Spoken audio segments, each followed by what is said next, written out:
Halo, Shalom. Saya percaya kasih setia Tuhan selalu baru. Ya, saya percaya semua akan menjadi berkat buat saudara apa yang akan Anda dengar hari ini. Ya, terima kasih kepada gereja dan Tuhan Yesus untuk satu kesempatan boleh menyampaikan sesuatu yang berkenan kepada Tuhan. Dan salam hormat jika ada beberapa teman sejawat yang sedang mengikuti acara ini. Kita berdoa dulu ya. Tuhan Yesus, aku berdoa kepada Tuhan, terima kasih untuk saat yang baik, untuk satu perkenan, satu kemurahan Tuhan, di mana kita boleh berbicara tentang hidup sehat di dalam Tuhan. Layakkanlah hamba ini dan urapi yang mendengar, biarlah yang kami bicarakan ini hanyalah dari Tuhan, yang siap disembuhkan oleh Tuhan dan diberkati oleh Tuhan, hanya di dalam nama Tuhan Yesus katakan, amin. Oke, bersyukur saudara, kita hari ini akan berbicara atau kita akan belajar bersama tentang COVID-19 ya. Sebagai seorang ahli kesehatan yang sehari-harinya mengatur gizi pasien, hari ini saya akan menjelaskan kepada kita semua secara alkitabiah dan ilmu pengetahuan. Jadi seri-seri khotbah saya selalu diawali dengan alkitabiah. Setelah itu baru ilmu pengetahuan. Jadi judul hari ini adalah What Does the Bible Say About COVID-19? Apa yang Alkitab katakan tentang COVID-19? Nah, sekarang kan kita mulai ya, sebelum kita berbicara soal COVID-19 secara ilmu pengetahuan, apakah dia virus atau bakteri dan yang lain-lainnya, kita sekarang akan berbicara dulu tentang COVID-19 secara alkitabiah. Secara spesifik, sebelum saya menyampaikan tentang si virus ini, kita akan belajar bersama soal kesembuhan dulu. Karena ingat, jangan fokus kepada badainya, tapi kepada pertolongan Tuhan dalam badai itu. Seringkali kita selalu fokus kepada bebannya, tetapi bukan pertolongan. Saya tahu dosa itu ada. Saya tahu ya setan itu ada. Tapi saya mau lebih tahu Yesus itu ada. Jadi konsen kita harus kepada Yesus. Karena Anda ingat, Petrus itu bisa berjalan di atas air kalau dia lihat Petrus. Tapi dia akan tenggelam lagi kalau dia nggak lihat Petrus. Walaupun sesaat dia mendengar salah satu berita, dia akan tenggelam. Saudara harus tahu hidup kita bukan dari mendengar sesuatu, tetapi karena percaya kepada Tuhan. Kalau yang terlihat belum menyenangkan Anda, kalau kondisi yang didengar belum menyenangkan telingamu, kau harus tahu sukacitamu karena kau punya Tuhan. Filipi mengatakan bersukacitalah karena Tuhan.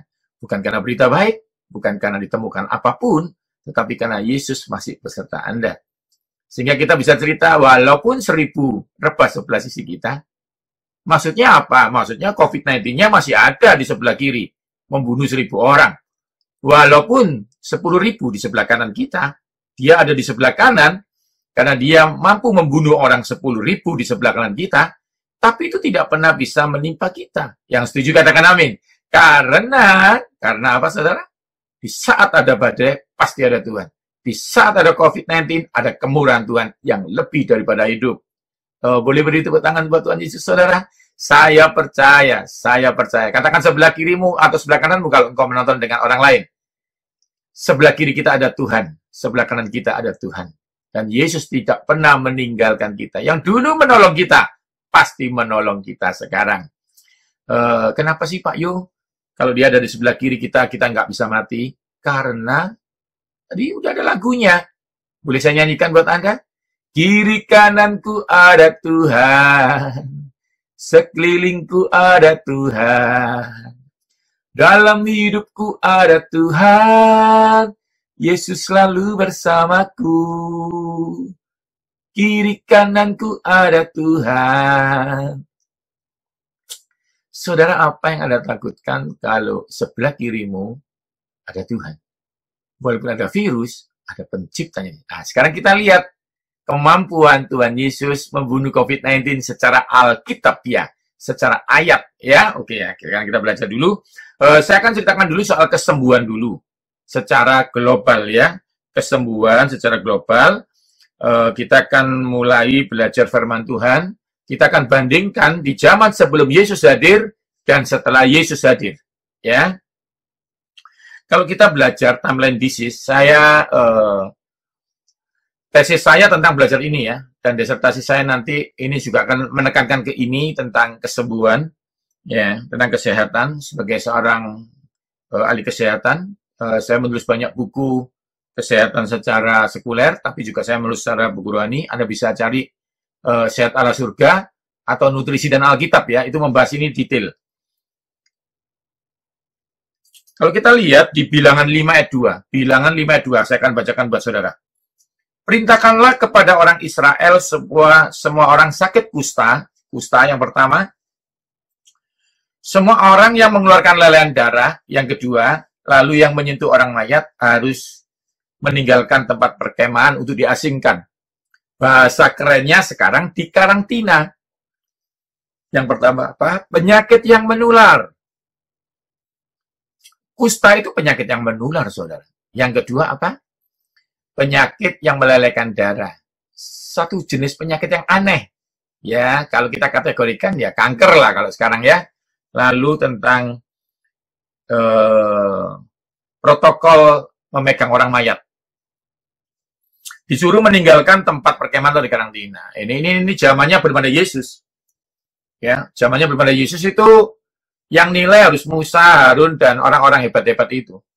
Tapi kalau kita bandingkan zamannya Yesus, Markus 1 ayat 40-45, mungkin Anda nggak usah baca, dicatat aja ya. Markus 1 ayat 40-45 itu menceritakan tentang orang kusta yang disembuhkan Yesus. Praise the Lord. Jadi waktu zamannya Musa, hamba Tuhan itu, maka kusta, penyakit yang menular, seperti COVID-19 ini harus diasingkan. Tetapi sejak ada Yesus, penyakit menular itu disembuhkan Yesus. Terima kasih kepada Tuhan Yesus, saudara. Yes, punya Yesus yang bisa mematahkan penyakit menular. Nah, tadi dikatakan juga orang yang melelehkan darah juga harus diasingkan zamannya Musa. Tapi kalau Anda belajar di Markus 5 ayat 25-34, ada seorang wanita 12 tahun yang melelehkan darah. Anda pasti dengar yang terkenal dengan kata-katanya begini, asal ku jamah saja jubahnya, aku sembuh. Nah, ini saudara. Ternyata di mana dikatakan perempuan 12 tahun itu sudah kehabisan uang. Jadi penyakit ini penyakit apa? Penyakit yang mewakili uang sudah nggak bisa obatin. Lalu para medis angkat tangan. Ya, sampai habis uangnya. Penyakit seperti kanker, tumor, mungkin COVID-19 ini yang sudah angkat tangan medis masih kalah sama Tuhan Yesus kita. Praise the Lord. Bahkan dikatakan orang najis mayat pun disingkirkan, sedangkan Yesus dalam Yohanes 11 membangkitkan Lazarus. Jadi saudara tahu, kusta, penyakit menular, penyakit yang tidak ada obatnya, itu kalah sama Tuhan Yesus. Beri tepuk tangan buat Tuhan Yesus dulu, saudara. Ini pengharapan, berita keselamatan yang sebelum saya ajarkan soal COVID-19 yang mematikan, kita belajar dulu tentang kemampuan Tuhan Yesus kita. Ya, karena pengharapan itu sungguh ada dan masa depan itu, ya. Pengharapan tidak sia-sia dan pengharapan itu sungguh ada, saudara, ya. Itu firman Tuhan, karena itu pengharapan harus saya jelaskan. Nah, sekarang pertanyaannya begini, Pak Yohanes, itu kan masalah kesembuhan total. Ya, kita bahaskan, what does the Bible say about COVID-19? Jadi ada ke ayat spesifik yang membuat kita ini lebih tenang gitu ya, bahwa benar-benar Tuhan Yesus itu mampu menyembuhkan COVID-19. Sekarang kita belajar lagi perbandingkan dari zamannya hamba itu dan anak ya. Yesus sebagai anak Allah dan dibandingkan dengan hamba Allah, ya, hamba Tuhan dan anak Tuhan. Yesus mewakili kita sekarang, anak Tuhan, dan itu adalah hamba-hamba, ya. Anda harus tahu bahwa COVID-19 ini menyerang paru-paru, ya, menyerang paru-paru, jadi memang harus spesifik. Saya akan bukakan ayat soal paru-paru. Mazmur 106 ayat 15. Mazmur 106 ayat 15 ini Daud, ya. Diberikannya kepada mereka apa yang mereka minta dan ditatangkannya penyakit paru-paru. Jadi penyakit paru-paru itu sudah ada. Yang sekarang ada, dulu sudah ada. Penyakit paru-paru itu pneumonia dan macam-macam. Salah satunya COVID-19 ini tempat parkirnya di paru-paru. Jadi paru-paru Anda ada dua, terus di dalamnya ada namanya alveoli. Itu tempat pertukaran oksigen dan karbon dioksida. Nah, seperti itu pertukarannya sebenarnya bukan mulut ini hanya corongnya. pertukarannya di dalam paru-paru. Karena itu kalau sudah kena COVID-19, ciri-cirinya bukan cuma batuk, kering saja, demam, dan tidak bisa nafas. Itu ciri-ciri COVID-19. Nah, kita lihat di dalam Alkitab, adakah ciri-ciri penyakit seperti itu yang paru-parunya sudah disebutkan. Sekarang saya sebutkan Ulangan 28 ayat 22. Ya. Ulangan 28 ayat 22. Tuhan akan mengajar engkau dengan batuk kering. Nah, ini sudah ada, saudara. Batuk kering. Dalam Alkitab sudah dicatat itu. Jadi kalau batuk basah bukan ya. Demam kepilau dan radang kekiringan hama atau binatang mikrobiologi ya bahasa sekarang. Jadi sudah dibahas tentang virus mikrobiologi yang menghasilkan batuk kering dan demam kepilau. Demam di atas 38 ya. Lalu lebih spesifik lagi ayat Imamat 26 ayat 16. Imamat 26 ayat 16. Aku akan berbuat begini kepadamu, yakni aku akan mendatangkan kekejutan atasmu, batuk kering serta demam. Saudara, jadi jelas sekali, batuk kering dan demam, ciri-ciri COVID-19 sudah ada di zaman Perjanjian Lama. Nah, tetapi sekarang kita bahas soal Yesus. Ingat ya, sejak ada Yesus, semua jadi berubah. Kita lihat spesifik Yesus dan demam. Nah, gitu ya. Kalau bisa kita bikin judul itu ya. Yesus dan demam. Yohanes 4 ayat 52. Ayatnya jelas. Kepala perwira itu bertanya kepada pegawainya, pukul berapa anak itu mulai sembuh? Jawab mereka, kemarin siang pukul 1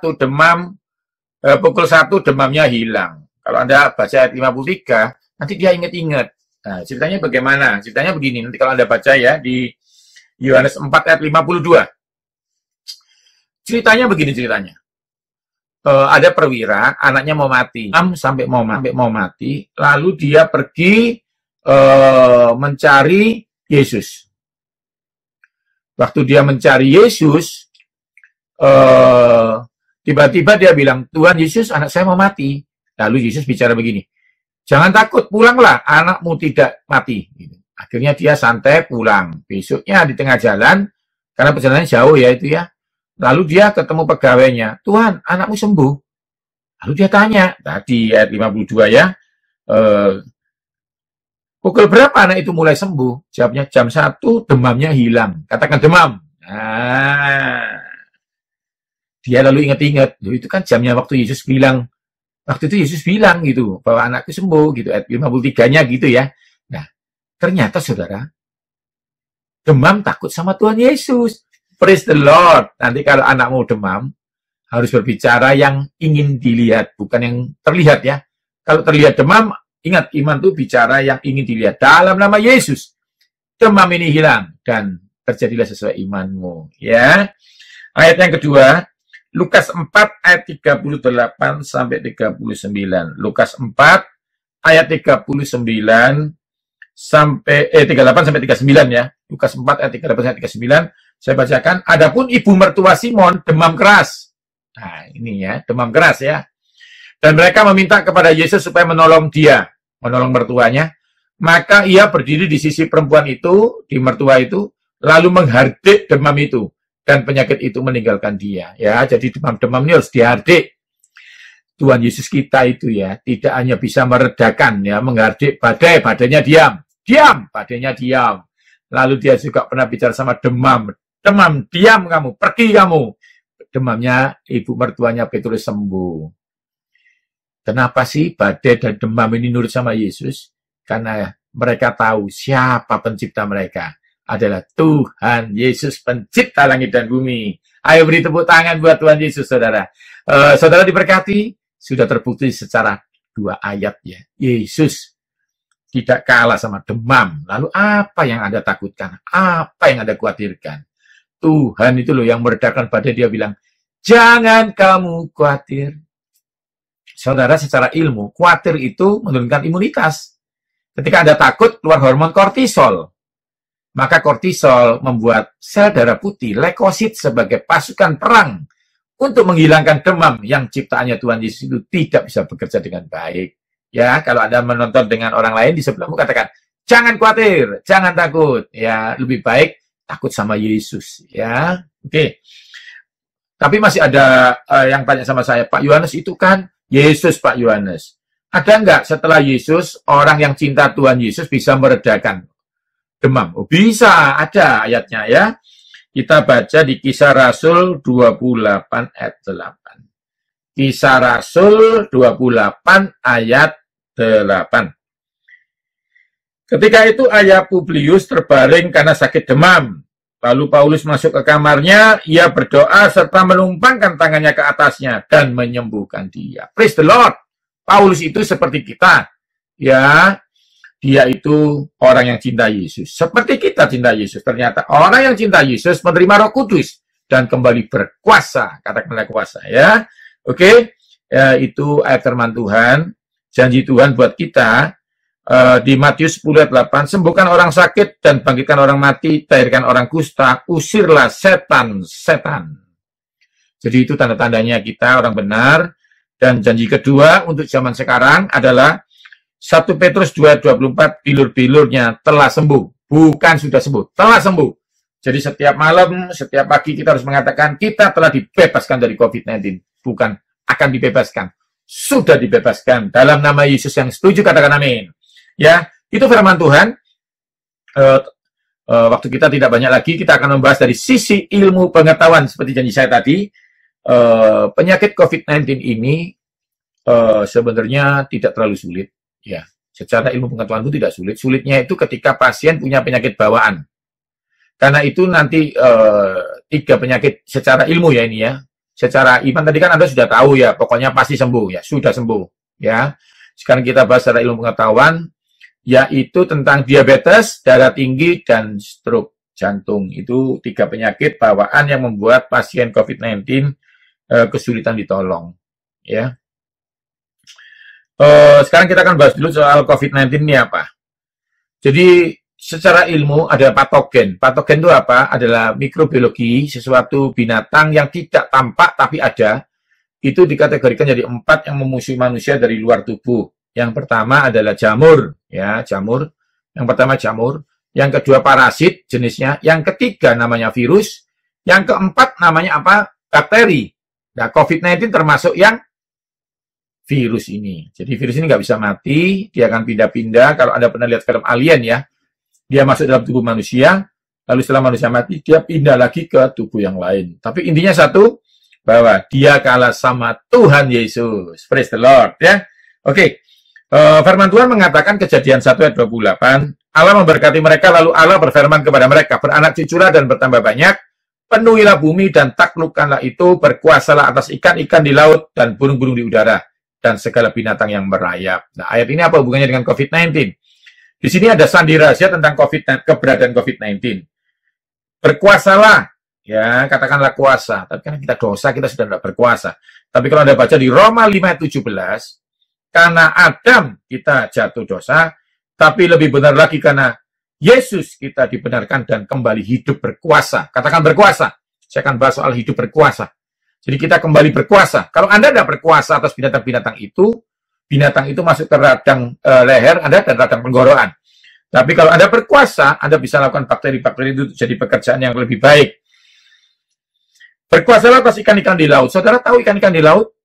Ikan-ikan di laut itu ya, kalau kita berkuasa, kita bisa tahu di situ ada namanya vitamin A, retinol. Di situ ada namanya omega 3. Omega 3 ada 2 loh. Yang satu DHA, docosahexaenoid acid, bagus buat otak.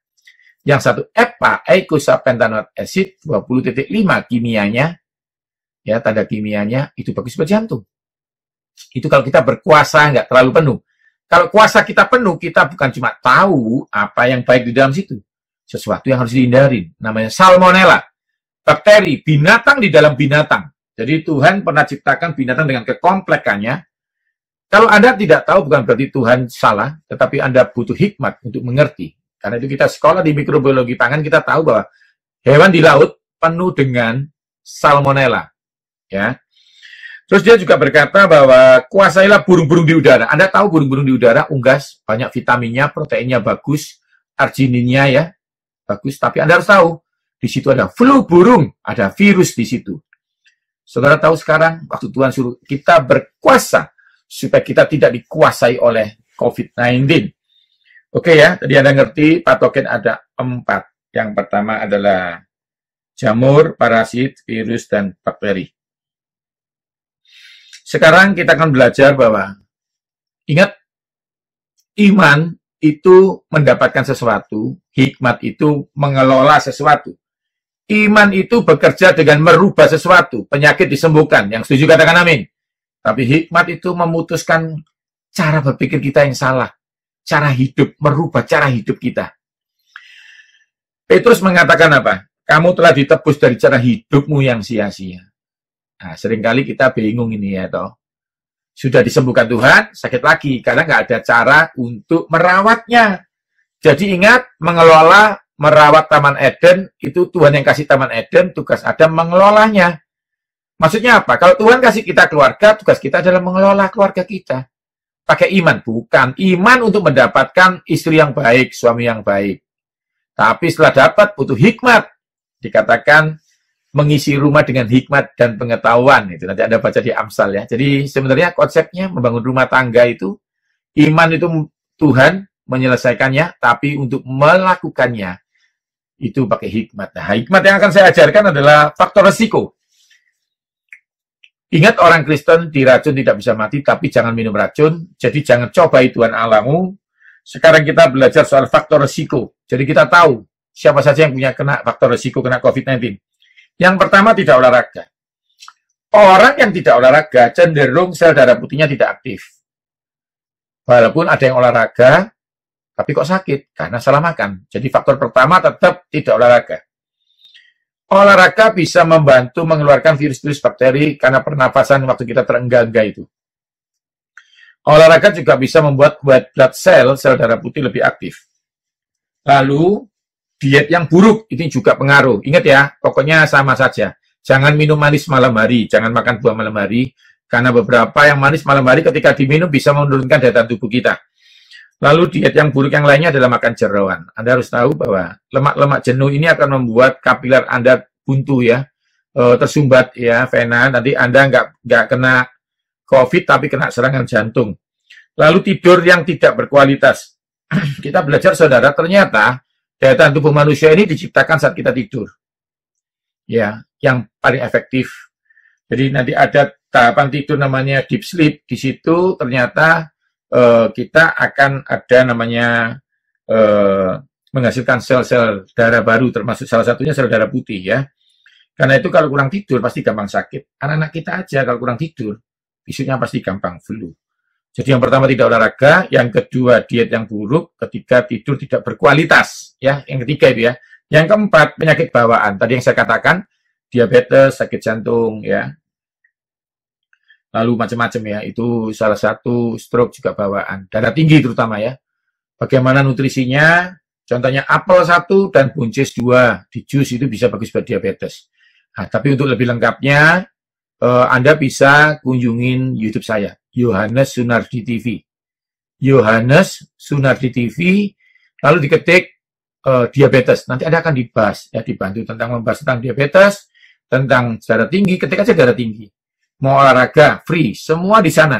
Ya, karena Anda yang tidak bisa fitness, bisa olahraga di rumah, sudah saya kasih panduan di sana, free. Ya, free. Atau buku-buku saya soal yang terbaru tentang COVID-19, yaitu nutrisi dan imunitas. Itu jus-jusnya ada ya. Lalu, saudara, kita belajar faktor risiko berikutnya adalah stres berlebihan. Saudara tahu, tadi sudah saya singgung sedikit bahwa ketika saudara stres, maka tubuh mengeluarkan kortisol. Nah, kortisol ini bisa menekan daya tahan tubuh sehingga tidak bekerja lebih efektif lagi.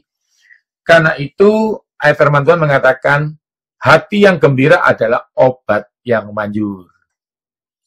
Hati yang gembira. Anda tahu apa tulisannya? Adalah obat. Nah, maksudnya apa? Ternyata waktu kita senang, waktu tertawa, misalnya gini, oleh Tuhan, terima kasih Tuhan. Waktu seperti itu, tubuh Anda menghasilkan namanya endorfin. Apakah endorfin? Endorfin punya kekuatan menstimulasi rasa sakit untuk hilang 200 lebih kuat daripada morfin. Dan itu terjadi ketika Anda tersenyum gembira. Tapi ingat, jangan gembira karena berita. Waktu beritanya salah, Anda sedih lagi. Gembira karena keluarga. Waktu keluarganya Anda ada, Anda sedih lagi. Gembira karena apa? Kesehatan. Ketika sakit, tidak ada gembira lagi. Jadi perintahnya Tuhan jelas, Filipi 4, bersukacitalah di dalam Tuhan. Sehingga sukacitamu penuh. Kenapa? Karena Tuhan itu tidak pernah berubah. Kalau dulu dia menolong saudara, sekarang menolong saudara. Bahkan ke depan menolong saudara. Lagunya juga sudah jelas. Tuhan Yesus tidak berubah. Tidak berubah. Tidak berubah. Jadi Tuhan Yesus itu tidak pernah berubah, saudara. Ya, bahkan soal COVID-19 ini ya, ini saya tutup dengan cerita ini ya. Kan, saudara, ada beberapa teman medis yang bilang, Pak Yohanes ini beda. Kalau yang bikin pilek batuk dulu itu kan rhinovirus, gampang. Yang sekarang ini kan COVID-19, corona. Jadi Tuhan kasih ingatkan saya kepada Daud. Dulu waktu Daud ketemu kuku-kukunya, kakak-kakaknya, dan Saul melarang dia perang dengan Goliat, dia bilang, tetapi Tuhan dulu pernah melepaskan aku dari cakar singa dan cakar beruang. Terus kakak-kakaknya dan Saul bilang, beda, ini Goliat. Kami aja tidak berani. Tetapi Daud berkata dengan roh Tuhan di dalam hidupnya. Dia bilang apa? Tuhan yang melepaskan aku dari cakar singa dan cakar beruang itu akan melepaskan aku dari Goliat ini juga. Saudara tahu maksudnya apa? Kalau saudara berharap dulu yang melepaskan Anda, ya Anda bisa kalah dengan yang lebih kuat. Tapi kalau dulu Anda mengakui bahwa Anda pernah melewati masa-masa susah itu dengan Tuhan, Tuhan yang nggak pernah berubah, yang dulu pernah menolong saudara, masih akan menolong saudara sekarang. Dan ke depan masih akan menolong saudara. Praise the Lord. Ya, beri tepuk tangan buat Tuhan Yesus, saudara. Karena itu sekarang kita bisa berkata begini, Tuhan yang melepaskan aku dari batuk zaman kecil itu, akan bisa menyembuhkan aku dari batuk COVID-19 ini. Ya, oke. Saya harapkan saudara diberkati dengan firman Tuhan hari ini. Saya akan tutup dengan membahas yang terakhir. Yang pertama tadi apa? Tidak berolahraga, lalu diet yang buruk, tidur tidak berkualitas, lalu penyakit bawaan, dan stres berlebihan. Yang paling terakhir adalah mengabaikan protokol. Saudara, supaya menjadi hikmat buat saudara, tentang protokol, ya, jaga jarak, ya, lalu tentang apa? Tentang pakai masker. Saya akan ceritakan sesuatu sedikit ya tentang hikmat. Saudara, ketika Yusuf punya iman untuk diselamatkan, maksudnya dia percaya Tuhan menyelamatkan dia, Tuhan tuh, ingat ya, waktu Yusuf, Maria sama Yesus itu, Yesus mau dibunuh sama Herodes, ingat cerita itu ya, cerita Natal. Kan sebenarnya cerita paling gampang adalah ketika Tuhan bisa bunuh Herodes. Tapi Tuhan itu repot-repot kirim Gabriel untuk bicara sama Yusuf lewat mimpi. Dia bilang ini, bahwa anakmu dan istrimu berangkat ke Mesir untuk diselamatkan. Jadi kadang-kadang Tuhan bisa pakai hikmat untuk menuntun engkau ke keselamatan. Nanti Anda baca di 2 Timotius ya, 3:15. Kau dari kecil sudah tahu kitab suci yang menuntun kamu ya untuk keselamatan. Apa hikmat? Memberi kamu hikmat untuk menuntun kamu keselamatan oleh iman. Jadi iman dan hikmat kerjasama ya. Nah, akhirnya dia ke Mesir dan selamat. Itu contoh salah satu bahwa Tuhan bisa pakai hikmat menuntun untuk menuju keselamatan. Bukan menghilangkan Herodesnya, tapi Tuhan lebih tertarik merubah cara berpikirmu untuk diselamatkan. Nah, saya harapkan Anda ngerti ya, setiap hari kita berdoa supaya pemerintah ini dikasih hikmat gitu. Sekarang pemerintah kasih hikmat kita untuk pakai masker, dan kita harus belajar itu, taat. Tuhan Yesus mengatakan apa? Hidup lebih penting daripada apa yang kamu pakai. Jadi sebenarnya pakai masker sama hidup lebih penting hidup. Tapi karena Anda hidup, Anda harus pakai masker supaya bisa menjaga hidup yang diberi oleh Tuhan. Tidak ada perbuatan yang menyelamatkan kita, saudara. Orang badminton juga bisa stroke, jaga makan sayur juga bisa kena kanker. Ya, sia-sia orang jaga kota kalau bukan Tuhan jaga kota. Kita beda, kita ini percaya mendapat sesuatu dengan iman, lalu pakai hikmat untuk mengelolanya. Tadi yang saya katakan di awal ya. Jadi anak-anak yang bikin ujian, anak Tuhan dan bukan anak Tuhan beda. Kalau anak Tuhan, kenapa bikin ujian? Karena pasti lulus. Para bisnismen, kenapa kau buka toko? Karena pasti rame. Bukan buka toko supaya rame. Dalam Tuhan, keberhasilan pasti. Tapi apa yang kau kerjakan? Apa yang ada padamu? Tuhan selalu memakai sesuatu natural untuk kejadian supranatural. Ayo saudara, kalau kita pakai masker, itu bukan berarti kita nggak kena. Karena banyak teman-teman kita medis yang pakai, tapi kena. Jadi konsepnya apa? Tuhan, kemurahan Tuhan lebih daripada hidup. Hidup itu lebih penting. Contoh, kalau Anda sudah dapat mobil, bagaimana Anda bisa menikmati kalau tidak belajar hikmat? Imanmu mendapatkan mobil. Tapi untuk menikmatinya pakai hikmat. Tuhan bisa pakai hikmat. Kasih hikmat. Anda pernah baca tentang Tuhan Yesus waktu kecil? Dikatakan dia bertambah kuat dan penuh hikmat. Supaya Anda diberkati Tuhan dengan firman ini ya. Masker, ini hikmatnya ya. Masker itu ada ya macam-macam ya. Nanti Anda lihat di Instagram saya, Yohanes Sunardi, Yohanes_Sunardi itu Instagram. Anda bisa lihat masker yang saya pakai untuk olahraga fitness. Saya bahas masker yang biasa aja, yang kain dan yang medis.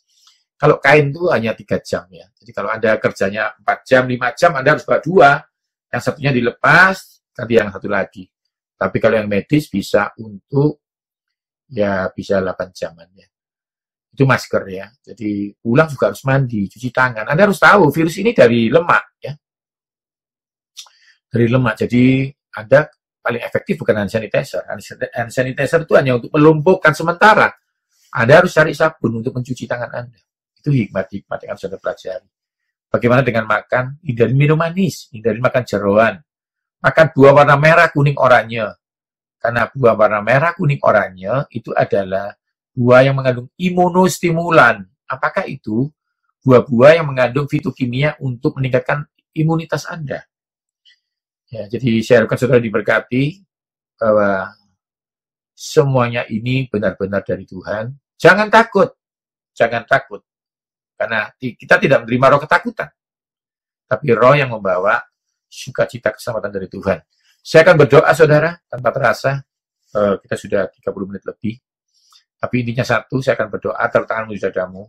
Aku percaya Roh Kudus, aku percaya mujizat. Siapapun kamu yang melihat acara ini akan disembuhkan Tuhan Yesus. Dalam nama Yesus, kita berkata bersama-sama. Walaupun 1000 rebah sebelah sisiku karena COVID, 10.000 kananku rebah karena COVID-19, itu tidak menimpa aku. Padang Mazmur 91 ayat 10 mengatakan, malapetaka itu tidak didesain untuk aku dan seisi rumahku. Jadi saudara jangan takut, kita percaya dalam nama Yesus, satu percaya serumah disembuhkan Tuhan.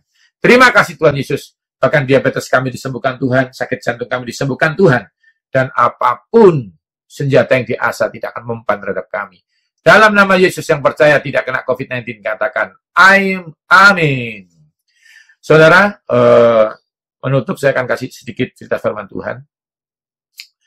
Nuh itu percaya kepada Tuhan. Katakan Ibrani 11, karena iman Nuh diselamatkan. Jadi saudara juga punya iman untuk diselamatkan, karena tanpa iman tidak ada orang yang dibenarkan. Masalahnya Tuhan yang menyelamatkan Nuh itu Tuhan yang ngajari hikmat, bikin perahu. Detail ya, jarak-jaraknya detail. Kenapa? Karena Tuhan yang membuat badai itu, Tuhan yang kasih detail supaya perahunya itu tahan menghadapi badai itu. Jadi saudara, hikmat itu akan menuntun Anda. Bayangkan kalau dia tidak nurut Tuhan. Dia percaya diselamatkan, tapi tidak bikin perahu. Tidak bisa. Jadi iman tanpa tindakan sia-sia. Jadi pakai maskermu, jaga jarakmu, suka mandi, suka cuci tangan. Tapi percaya, keselamatan itu dari Tuhan Yesus. Saya percaya, firman ini akan menjadi berkat buat saudara. Salam hormat untuk keluarga. Tuhan Yesus memberkati.